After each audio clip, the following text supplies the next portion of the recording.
إن شاء الله. الحمد لله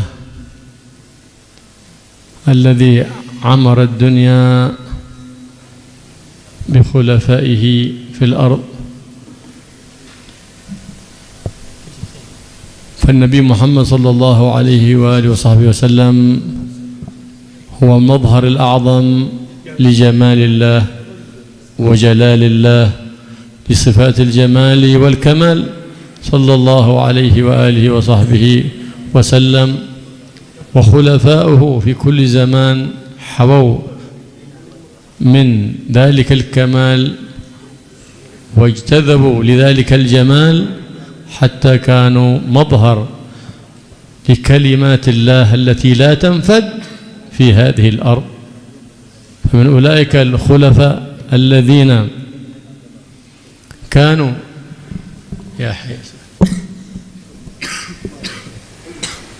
فمن أولئك أهل الكمال من كانوا على قدم الصدق مع الحبيب، مع قدم الصدق على قدم الحبيب محمد صلى الله عليه وآله وسلم. سيدنا صاحب هذه الحولية أبو بكر العدني بن سلطان الملأ عبد الله العيدروس، أعاد الله علينا من أسراره وأنواره وبركاته في الدارين، دار الدنيا ودار الآخرة. وهكذا هي مناقب الصالحين ومقام الأولياء التي تنشر. أولى ما ينشر من مناقبهم أخلاقهم، سيرهم، آدابهم، مجاهداتهم، أولى من نشر خوارق العادات. لكن أهل الزمان اهتموا بنشر خوارق العادات، وهي تحصل لأهل التقوى ولأهل الفجور من المشي على الماء والطيران على الهواء وطي المسافات البعيدة، فإن الشيطان يمشي على الماء ويطير في الهواء ويقطع المسافات البعيدة في لحظات. لكن أهل الخصوص هم الذين يعتنون إذا تكلموا على الأولياء في منهجهم، في مجاهداتهم، في أخلاقهم، كيف كانوا. فقد كان سيدنا بكر العدني من أكرم أهل عصره للضيف، فكان مأوى للغريب مكرما للضيف. هكذا كان الحبيب محمد صلى الله عليه وعلى آله وصحبه وسلم، وكان كهفا لليتامى كما كان صلى الله عليه وسلم، كما قال: وأبيض يستسقى الغمام وجهه ثمال اليتامى، أي كافر لهم، عصمة للأرامل. هذه صفة الحبيب محمد صلى الله عليه وسلم، هم تشبهوا به في أخلاقه، فما جاءهم السر والنور إلا لأنهم تحلوا بكمال الصفات التي كان عليها الحبيب محمد صلى الله عليه وعلى آله، وسعوا في جبر الخواطر، فما تعبد الله بشيء أفضل من جبر الخواطر. لجبر خاطر مسلم أفضل من بناء الكعبة، ولكسر خاطر مسلم أشد من هدم الكعبة والعياذ بالله، الذي استهان به الناس في هذا الزمان. كسر الخواطر استهان به الناس، وذلك يقربهم من غضب الجبار. وأما جبر الخواطر فإنه يقربهم من الرضوان للعزيز الغفار سبحانه وتعالى. فقد كان رضي الله تعالى عنه ذو خلق حسن مع الكبير ومع الصغير، حتى أولئك الذين لا خلاق لهم كان يدعوهم لمجالس الذكر ويذكرهم بالله حتى يسهرون ويطمئنون بذكر الله سبحانه وتعالى، فيصلون الصبح في جماعة، ثم يعطيهم أجرة يومهم. لو اشتغلت اليوم كم بتحصل؟ دينار، يعطيه دينار.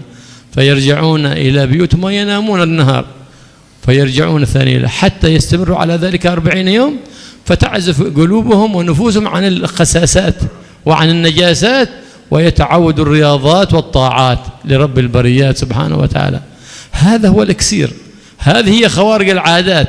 إنسان لعاب في سلوك غير حسن تجعله أواب في سلوك حسن، هذه هي خوارق العادات. أنت تريد قلب الأعيان، أن تقلب هذه الحجر، كما قال أريد أن تعلمني علم الكيمياء. أي علم الكيمياء؟ يقلب الحجر إلى درر. قال علم الكيمياء الحقيقي هو أن يأتيك الإنسان ما يعرف شيء عن مولاه، بعيد عن طاعة الله، فتقبل بقلبه على الله حتى يصير يتحبب إلى الله. هذه هي وظيفة خلفاء سيد العباد محمد، كما كان عليه الحبيب محمد صلى الله عليه وسلم. ما وظيفتهم؟ تحبيب العباد لرب العباد، وتحبيب رب العباد للعباد. تحبيب رب العباد للعباد بنشر كرمه وسعة عفوه ومغفرته سبحانه وتعالى حتى لا ييأس أحد من رحمة الله. وتحبيب رب العباد للعباد بأن يعلمونهم كيف الطاعة لله وكيف السلوك إلى ملك الملوك سبحانه وتعالى.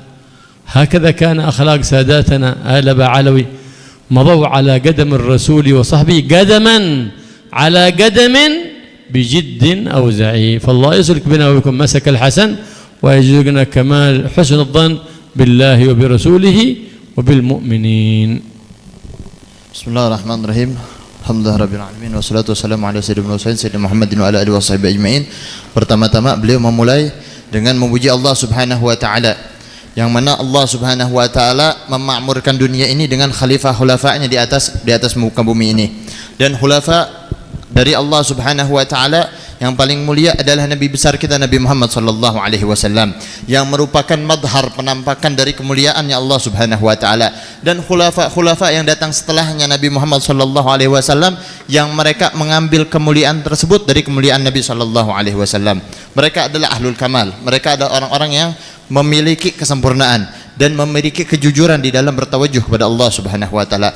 Di antara mereka seorang yang kita adakan hauliyahnya sekarang adalah Al-Imam Abu Bakar Al-Adni bin Sultan Al-Mala' Al-Habib Abdullah Al-Idrus, yang mana tujuan dari acara yang seperti ini yang paling baik adalah untuk menyebarkan apa yang dimiliki oleh para salaf. Yang kita sebarkan adalah ilmunya, yang kita sebarkan ada akhlaknya, yang kita sebarkan adalah adab mereka, bukan khawariqul adah, bukan keramat, bukan seperti orang-orang sekarang yang ketika menyebut para wali yang disebut keramatnya, akan tetapi tidak menyebut akhlaknya. Adapun khawariqul adah, hal-hal seperti keramat, hal tersebut baik orang yang maksiat, baik orang yang taat, mereka bisa melakukan hal tersebut, jalan di atas air, terbang di atas langit.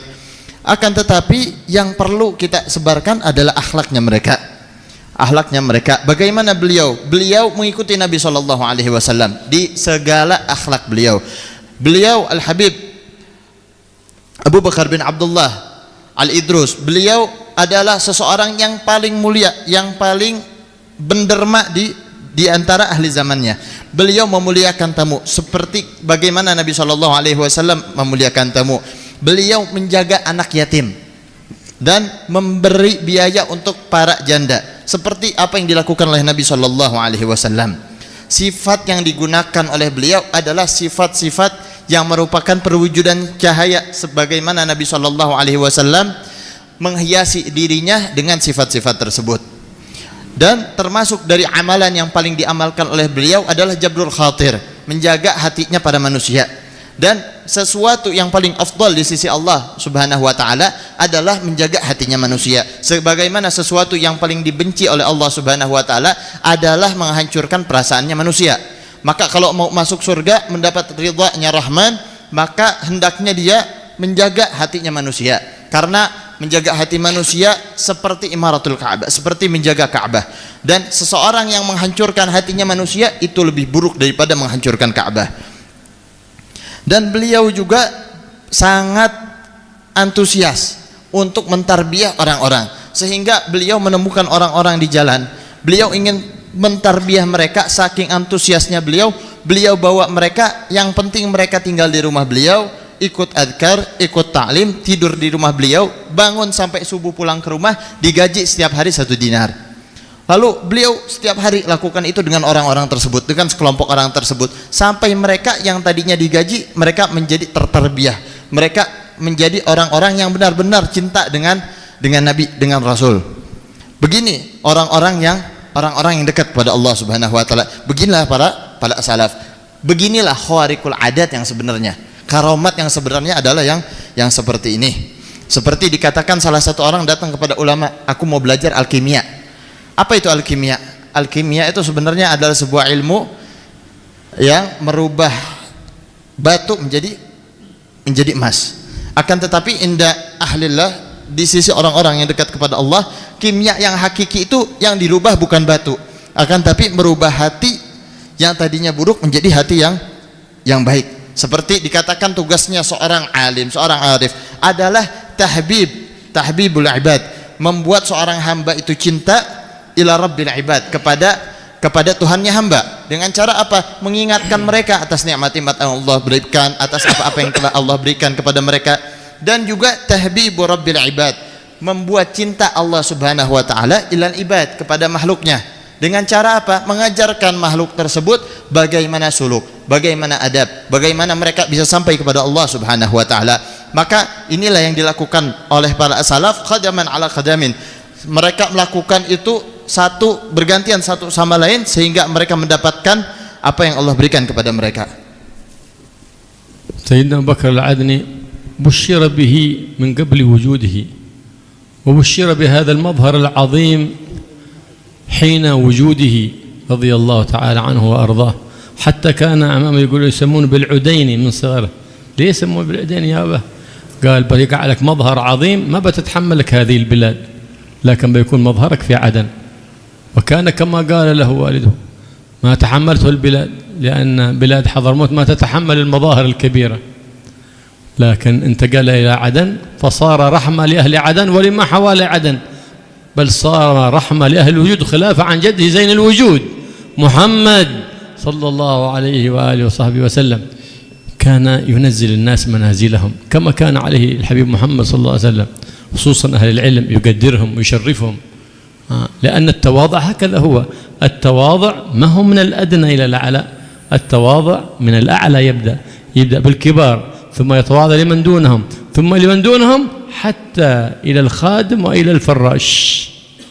الآن انعكس التواضع يبدأ من الأحفل، يتواضع مع السواق، يتواضع مع الخادم، ولا أستاذ مع أستاذ يتناطح بالقرون.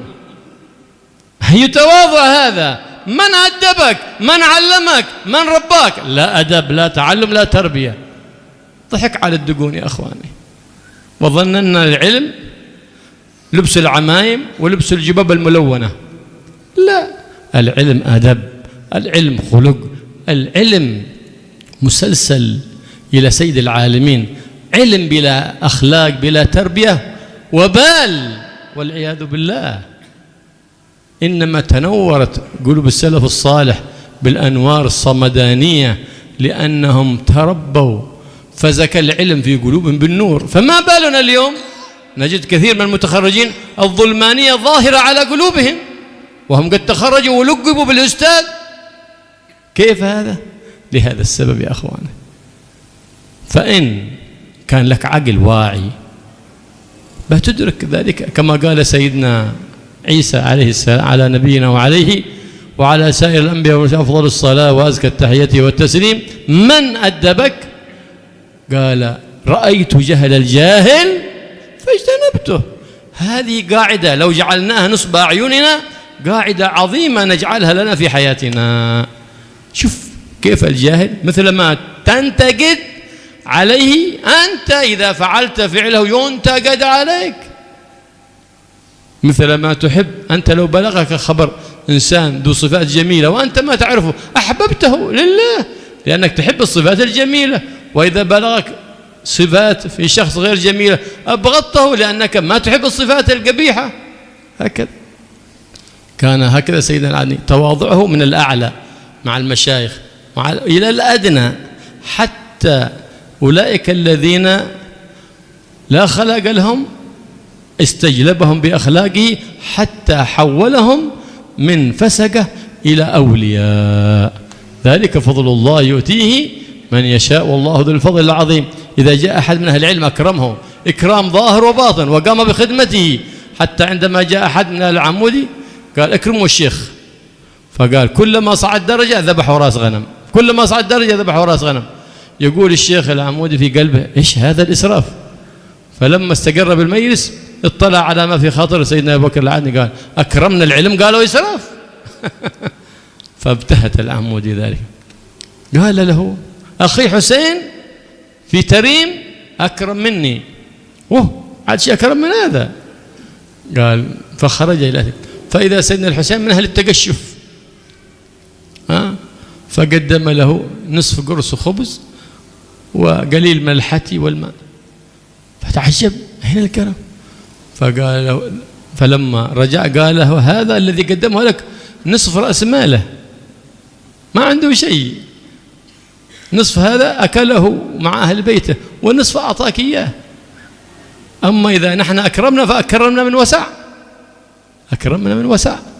هكذا كان رضي الله تعالى، مظهر من مظاهر الشريعة، مظهر من مظاهر الطريقة، مظهر من مظاهر الحقيقة، إذ أن الحقيقة إنما هي تتجلى لنا لمن جمع بين الشريعة والطريقة. فمن لا شريعة له ولا طريقة له فهو إن ادعى الحقيقة فهو كاذب، وإن مشى على الماء وطار في الهواء فليتنبه. فلهذا كان أكرم الله سيدنا بكر العدني لأنه وضع قدمه على قدم جده محمد صلى الله عليه وسلم، فكان له مظهر عظيم حتى أنها تبسط لدابته القطوف الرومية الفاخرة.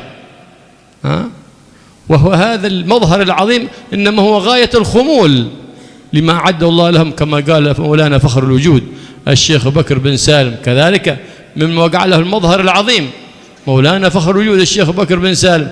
وبشر بمولانا الشيخ بكر بن سالم سيدنا بكر العدني قبل ميلاد الشيخ بكر بن سالم بسنوات كثيرات، بشر أنه سيظهر، فإذا ظهر كل الأولياء تمشي خلفه. من قال هذا؟ سيدنا بكر العدني قبل ميلاد سيدنا فخر الوجود الشيخ بكر بن سالم، كل الأولياء تستسلم له، كما قال مولانا فخر الوجود الشيخ بكر بن سالم أشرقت شمسنا على الكون، كل واحد حتى اللي ما بغاه بيجي له نصيب. إلا أن بعض الناس دخلوا في الكهف خائفين أن النور يصل إليهم، خافوا من النور، لا إله إلا الله، خافوا من النور، وعاد شمسنا تدخل إلى كهفهم على خزاهم. هكذا يقولون، رحمة عامة للوجود، خلافة كاملة عن زين الوجود محمد صلى الله عليه وسلم. أحد اليهود في عدن رأى هذا المظهر العظيم، مثل تسمع عن مظاهر الشيخ عبد القادر الجيلاني، كان كالشيخ عبد القادر الجيلاني وأعظم. فلما رأى هذا الموقف استعظم هذا، وهو كان يعمل في المهن الخسيسة. قال أنتم جدكم يقول الدنيا سجن المؤمن جنة الكافر، فأي السجن أنت فيه وأي جنة أنا فيها؟ فقال له مولانا أبو بكر العدني نحن لما أعده الله لنا من النعيم المقيم هذا السجن لنا، وأنت لما أعده الله لك من النكال هذه جنة لك. فقال أشهد أن لا إله إلا الله وأشهد أن محمدا رسول الله صلى الله عليه وعلى آله وصحبه وسلم. هؤلاء هم إذا رؤوا يشهر ذكر الله. فلهذا قيل لنا وتقدم السلف بذلك الكلام: لا تصحب إلا من يرشدك قاله وينهضك حاله، حينئذ اصحبه، فذاك تطمئن على دينك وتطمئن على نفسك. ليش؟ لأنه بيوصلك إلى الله سبحانه وتعالى. لكن إذا تعلقت بمن ليس كذلك قطعك عن الله وأبعدك عن الصراط المستقيم وأبعدك عن الاقتداء والاهتداء بحبيب الله ومصطفاه. أما كان السلف الصالح يقول لابنه، يقول لتلميذه: اقرأني قبل أن تقرأ علي، اقرأني، ما تعرف الطريق. كان أحد يمشي خلف أبا يزيد البسطامي، يطرح قدم، يطرح المريد قدم بعده، قدم بعد قدم، فرأى لمحه الشيخ أبا يزيد: ما تفعل يا ولدي؟ ويطرح قدمي على قدمه. قال: لا، ما يفيدك هذا يا ولدي، انظر لسيرتي، انظر لمجاهداتي، انظر لأحوالي واقتدي بي، هذا الذي بينفعك، هذا اللي بيرقيك، هذا بيرقيك وبتهتدي وبتترقى. وهكذا من تربى ربى ومن لا تربى ما بيربي يا أخوان. ومن تعلم علم من لا تعلم بعلم ومن ترقى بغيره بيرقي غيره فاقد الشيء لا يعطيه والإناء ينضع وينضح بما فيه فكن كما كانوا تصل إلى ما وصلوا فإن لم تكن فاشهد التقصير في نفسك فهذا هو أقل ما كان أن تتشمم إلى سيرتهم وإلى طريقتهم وتعتقد في نفسك أنك عبد ذميم ولا تشهد من نفسك أنك عبد فخيم ولا عبد مخلص لا اشهد في نفسك التقصير وإن كنت من المشمرين حينئذ إذا اتهمت نفسك بالرياء فحينئذ يخلصك الله منه ويحليك حلية الإخلاص فالله يخلصنا من رق النفوس والشهوات ويخلينا عن كل خلق ذميم ويحلينا بكل خلق حميد كريم ويعلمنا ما جهلنا وفقنا ما علمنا ورزقنا الإخلاص فيما علمنا وفيما عملنا بجاه حبيبنا محمد صلى الله عليه وسلم وآله والحمد لله رب العالمين.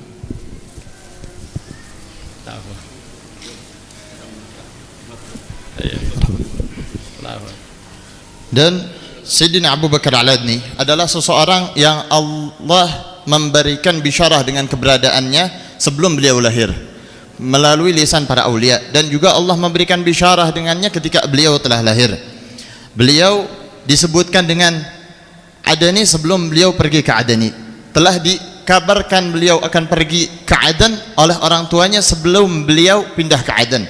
Karena dikatakan Hadramut ini tidak menahan atas halnya beliau yang sangat besar sehingga beliau pindah ke Aden dan jadi keberkahan dan juga cahaya ilmu dan akhlak bagi orang-orang yang ada di Aden sehingga beliau menjadi bisyarah dan beliau adalah seseorang yang bertawaduk. Tawaduknya beliau Al-Habib Al-Imam Abu Bakar Al-Adni, tawaduk yang pertama beliau bertawaduk kepada orang yang lebih tinggi, lalu beliau tawaduk dengan yang sama dengan beliau, lalu tawaduk yang dengan orang yang di bawah, dengan yang lebih di bawah, sampai bertawaduk dengan orang-orang yang rendahan. Dan sekarang orang taunya tawaduk hanya kepada yang lebih rendah, tawaduk kepada orang-orang yang lebih rendah, kepada muridnya, kepada orang yang di pasar, kepada macam-macam orang. Akan tetapi mereka lupa bertawaduk kepada orang yang lebih tinggi, lupa bertawaduk kepada gurunya, lupa bertawaduk kepada orang yang mengajarkannya, lupa bertawaduk kepada para masyayikh. Siapa yang telah mengajarkan kita? Siapa yang telah mengajarkan kita adab? Ilmu adalah adab. Ilmu tanpa tarbiyah, ilmu tanpa adab adalah sebuah musibah dari Allah Subhanahu wa taala. Maka mereka para aulia bukan mendapat cahaya pertama kali dari ilmu, akan tetapi cahaya mereka yang pertama adalah karena tarbiyah. Banyak sekarang dari para orang-orang yang muntasib kepada ilmu, orang-orang yang telah lama belajar dan keluar dari pesantrennya, akan tetapi yang muncul di diri mereka adalah kegelapan. Sebabnya apa? Karena mereka nggak punya akal, mereka tidak memahami tarbiyah. Seandainya mereka memiliki akal, mereka akan memahami bahwasanya akhlak itu yang utama, bertawadhu itu adalah yang utama. Ketika ditanya Sayyidina Isa, siapa yang menadabmu? Bagaimana caramu belajar adab? Aku melihat kebodohan orang-orang yang bodoh, maka aku menjauhi kebodohan-kebodohan tersebut. Maka kalau mau melihat apa yang jelek, lihat orang-orang yang jelek, lihat sifat-sifat yang kalau lewat di hati kita, sifat-sifat tersebut membuat hati kita nggak sreg. Maka kalau hati kita nggak sreg, menganggap hal tersebut hal yang buruk, maka itu adalah sifat yang jelek. Sama bagaimana ketika kita melihat sifat-sifat yang bagus, cerita tentang orang-orang yang berakhlak baik, hati kita senang, hati kita mencintai sifat-sifat tersebut, maka itu adalah sifat yang baik. Maka kebalikannya, bencilah dan jauhilah dari sifat-sifat tersebut. Maka tawaduknya Al-Habib Al-Imam Al-Idrus Al-Adni adalah tawaduk yang dimulai dari tawaduk dari orang yang tinggi kepada yang lebih tinggi, sampai tawaduknya sampai dengan tawaduknya beliau, dengan perhatiannya beliau dengan para orang fasik, orang-orang yang ahli maksiat. Beliau mendidik mereka sampai dari awalnya orang yang fasik menjadi auliaillah, menjadi orang-orang yang dekat kepada Allah Subhanahu wa taala. Pada satu hari beliau lewat, ketika beliau lewat, beliau adalah orang yang madharnya sangat besar. ketika beliau lewat dibentangkan karpet merah.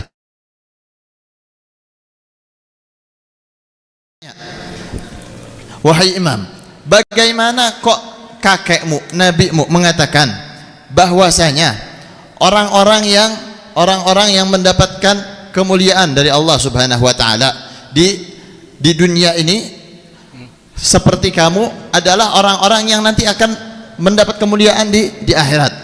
Bagaimana dunia ini adalah penjara bagi orang mukmin dan surga nanti adalah bagi orang dan surga bagi orang kafir. Maka dijawab oleh beliau, adapun dunia ini dengan semua yang ada adalah neraka bila dibandingkan dengan apa yang nanti akan kami dapatkan di surga, dan ini adalah surga bagi kalian dibandingkan dengan apa yang nanti kalian dapat di neraka. Sehingga orang tersebut pun sadar dan masuk Islam.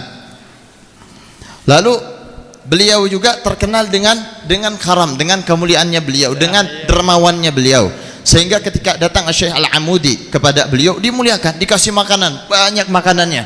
Ketika makanannya habis didatangkan lagi, makanannya habis didatangkan lagi, sampai ada sesuatu yang lewat di dalam perasaan beliau. Beliau merasa kok kayaknya berlebihan, sehingga dijawab oleh Al-Imam Al-Adani bahwasanya untuk memuliakan ilmu yang ada di dalam ahli ilm, maka inilah apa yang dilakukan oleh salaf. Maka diam Al-Imam Al-Amudi tidak bisa menjawab. Lalu dikatakan kepada Al-Imam Amudi, aku memiliki saudara yang lebih dermawan daripadaku, namanya Husain. Datanglah kepada dia. Lalu Al-Imam Al-Amudi datang ke rumahnya saudara Al-Habib Abu Bakar Al-Adani. Ketika datang di sana hanya diberikan sepotong roti. Lalu setelah diberikan sepotong roti, beliau menginap semalam. Ketika kembali menanyakan kepada Al-Imam Al-Adani, katanya kok saudaramu lebih dermawan tapi aku hanya diberikan sepotong roti. Lalu dikatakan sepotong roti yang dia makan adalah satu-satunya yang dia miliki. Sepotong lagi telah dia makan bersama keluarganya. Seandainya dia masih punya satu roti yang utuh, akan diberikan seluruhnya kepadamu. Maka beginilah akhlaknya para salaf, akhlaknya orang-orang terdahulu. Dan kalau ada sekarang orang yang mengaku hakikat, kita harus mengetahui, maka hakikat tersebut tidak akan memberikan keselamatan bagi kita kecuali kita menyatukan antara syariat dan hakikat. Dan barang siapa yang mengaku aku ahli hakikat, aku memiliki hakikat, akan tetapi dia tidak memilih syariat, maka dia orang yang bohong. Walaupun apa yang muncul di madharnya dengan madhar apapun. Adapun madhar kita hanya ada dengan cara mengikuti Nabi Muhammad SAW, dan itulah apa yang telah dilakukan beliau. Kalau madhar beliau madhar yang besar. Setiap beliau keluar dari rumah dibentangkan kapet merah ketika beliau keluar. Akan tetapi kata ulama, madhar yang seperti ini adalah madhar yang kecil bila dinisbatkan kepada Imam Al-Adani dengan kemuliaan beliau, dengan kedudukan beliau. Seperti juga datang setelah beliau yang memiliki madhar yang sangat besar, Fakhrul Wujud Syekh Abu Bakar bin Salim, yang mana Al-Imam Al-Adani telah mengabarkan tentang kedatangan seorang wali, yaitu merupakan Syekh Abu Bakar bin Salim. Dikatakan bahwasanya akan datang nanti seorang wali, yang mana wali tersebut akan diikuti oleh aulia-aulia lain. Seperti dikatakan bahwasanya dan terbit matahari kita kepada dunia.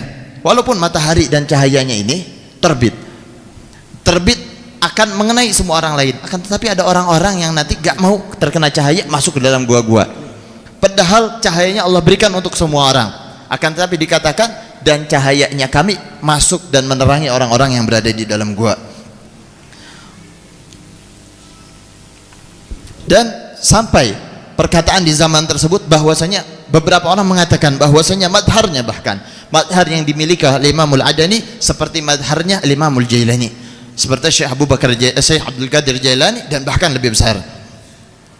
Maka orang-orang yang seperti ini yang harus kita ikuti, kita temani. Orang yang yursyiduk, orang yang menunjukkanmu jalan, yang mana keadaannya menunjukkanmu jalan dan perkataannya membangunkanmu dari ghaflah, menyampaikanmu kepada Allah. Kalau orang yang enggak seperti ini, maka enggak pantas kita untuk temani, untuk kita jadikan guru, karena sesungguhnya ia menjauhkanmu dari Allah Subhanahu wa taala.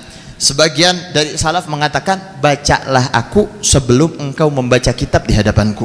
bacalah aku sebelum engkau membaca kitab di hadapanku. Beginilah tarbiyahnya orang-orang terdahulu. Abu Yazid Al-Bustami ketika salah satu muridnya datang menempelkan kakinya kepada kakinya ingin belajar kitab, dikatakan, kalau mau mendapatkan manfaat maka engkau belajar dulu, lihat ahlakku, ikuti ahlakku, bagaimana apa-apa yang aku lakukan, pelajari hal tersebut, maka engkau akan mendapatkan manfaat. Karena barang siapa yang ditarbiyah, dia bisa mentarbiyah orang lain. Barang siapa yang belajar, dia baru bisa mengajarkan orang lain. Barang siapa yang berusaha menaik di dalam derajat suluk di sisi Allah Subhanahu wa taala, baru bisa menaikkan orang lain. Orang yang tidak dekat kepada Allah tidak bisa mendekatkan orang lain kepada Allah. Dan para orang-orang terdahulu telah sampai di dalam apa yang mereka sampai. Maka tinggal bagi kita untuk mempelajari akhlak mereka, mempelajari apa yang mereka ajarkan, dan wajib bagi kita untuk iktiraf, sadar diri. Saksikan bahwa diri kita adalah diri yang rendah, adalah seorang abdun demim, adalah seorang hamba yang rendah. Walaupun engkau termasuk orang-orang yang semangat di dalam mencari ilmu, walaupun engkau termasuk orang-orang yang semangat di dalam suluh, maka dengan engkau iktiraf, sadar diri, dan menganggap dirimu adalah orang yang rendah, maka engkau akan menghilangkan riya dan mendapatkan ikhlas di sisi Allah Subhanahu wa taala. Maka semoga Allah Subhanahu wa taala memberikan kita ikhlas. Allah Subhanahu wa taala memberikan kita akhlak yang baik seperti akhlak para salaf. Allah Subhanahu wa taala juga memberikan kita amal atas apa yang telah kita dengar. Bijahin Nabi Muhammadin sallallahu alaihi wasallam. Assalamualaikum warahmatullahi wabarakatuh.